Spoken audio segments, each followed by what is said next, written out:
Pernah nggak kamu nonton sebuah film, lalu tiba-tiba ngerasa tegang tanpa alasan yang jelas? Kayak ada sesuatu yang bikin nggak nyaman, tapi kamu sendiri nggak tahu datangnya dari mana. Nah, jawabannya ada di elemen visual, komposisi, pencahayaan, ekspresi kecil atau kontras warna yang nggak kita sadari. Dan itu juga yang terjadi waktu kita ngelihat film Sekawan Limo karya Bioskop. Di balik cerita petualangan yang lucu sekaligus menegangkan, ternyata ada permainan visual yang rapi dan penuh makna. Di analisis ini ada satu frame yang menurutku menarik nih. Kelihatannya simple, para karakter berdiri di tengah hutan sambil disinari senter. Tapi kalau kita perhatikan lebih dalam, komposisinya ternyata asimetris. Asimetris itu bukan sekedar nggak sama rata, asimetris itu strategi. Sisi kiri frame punya dua karakter yang berdiri berdekatan, sementara di sisi kanan ada karakter yang posisinya lebih dekat dengan kamera. Bikin bobot visualnya lebih kuat, cahaya senter pun juga nggak dipusatkan di tengah, tapi sedikit lebih condong ke kanan, dan latar belakang hutan pun lebih gelap di sisi kiri. Gabungan semua itu bikin framenya terasa tidak seimbang, tapi tetap stabil. Tidak simetris tapi disengaja. Dan untuk efek emosionalnya, penonton langsung ngerasa ada sesuatu yang harus diperhatikan. Ada ketegangan yang pelan-pelan muncul. Ada kemungkinan ancaman yang mungkin masih di luar frame. Dan secara psikologis, komposisi kayak gini bikin mata kita bergerak dari satu sisi ke sisi yang lain. Kita juga ikut gelisah seolah-olah kita berada di posisi karakter yang berhati-hati dan menghadapi sesuatu yang belum kelihatan. Dan menariknya, komposisi asimetris ini nyambung banget dengan tema filmnya. Perjalanan mereka penuh ketidakpastian. Relasi mereka diuji. Ada dinamika persahabatan yang naik turun.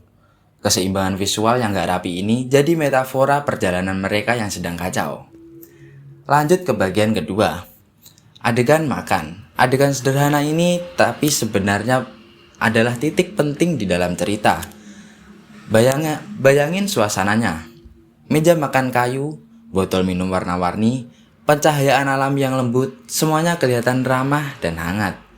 Tapi dialognya justru penuh kecurigaan, penuh ketidakkepercayaan. Disinilah sutradara mainin kontras.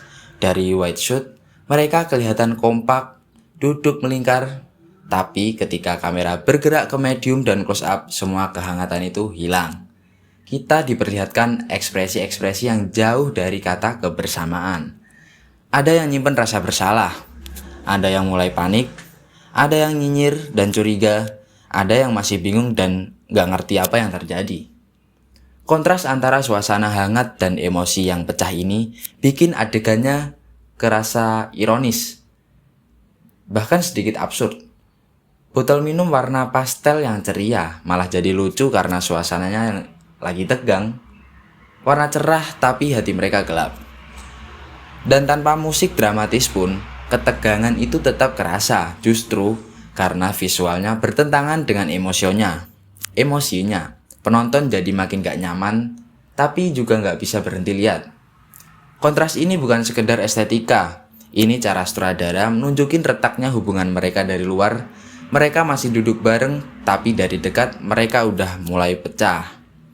Kalau kita gabungkan semuanya, asimetris di hutan, kontras di meja makan, kita bisa lihat pola yang jelas.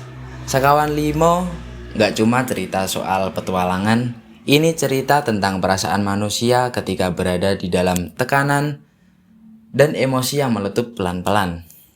Analisis visual ini membuka mata kita bahwa satu frame itu nggak pernah berdiri sendiri. Semua elemen kecil, pencahayaan, komposisi, ekspresi, dan warna semua punya fungsi naratif. Mereka bukan sekedar dekorasi, mereka adalah sebuah bahasa film. Dan ketika elemen-elemen itu dipakai dengan tepat, kita nggak cuma melihat cerita, tapi kita juga ikut merasakannya. Itulah kekuatan visual storytelling. Hal paling kecil justru punya pengaruh paling besar, dan Sekawan Limo berhasil memainkan itu dengan cerdas. Mungkin itu saja analisis visual dari aku, dan aku Zaidan. Sampai jumpa.